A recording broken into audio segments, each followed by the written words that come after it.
தனுஷின் கேரியரில் captain Miller திரைப்படம் முக்கியமான படமாக பார்க்கப்படுகிறது. மிகவும் வித்தியாசமான தோற்றத்தில் மாறுபட்ட கதைக்களத்தை தேர்ந்தெடுத்து நடித்துள்ளார். ஒரு பக்கம் கமர்ஷியல் சினிமாவையும் மறுபக்கம் கலைக்கு பெருமை சேர்க்கும் வகையில் உள்ள படங்களிலும் நடித்து வருகிறார். வளர்ந்து வரும் இளம் இயக்குநர்களில் ஒருவரான அருண் மாதேஸ்வரன் இயக்கத்தில் உருவாகியுள்ள கேப்டன் மில்லர் திரைப்படத்தை சத்யஜோதி தியாகராஜன் தயாரித்துள்ளார். ஜி.வி. பிரகாஷ் இசையமைக்க பிரியங்கா மோகன், சிவராஜ்குமார், சந்தீப் கிஷன், நிவேதிதா சதீஷ் உள்ளிட்ட பலரும் நடித்திருக்கிறார்கள்.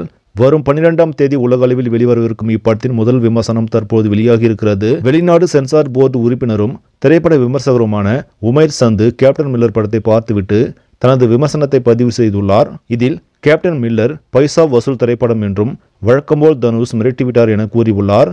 மேலும் கேப்டன் மில்லர் படத்திற்கு 5க்கு 3.5 மார்க் போட்டுள்ளார். இவருடைய இந்த விமர்சனம் தற்போது வைரலாகி வருகிறது. சரி, நம்மளே இந்த செய்தி உங்களுக்கு பிடிச்சிருந்தா லைக் பண்ணுங்க, ஷேர் பண்ணுங்க, மறக்காம நியூஸ் தமிழ் சேனலை சப்ஸ்கிரைப் பண்ணுங்க. அடுத்த வீடியோவில் சந்திக்கலாம். நன்றி.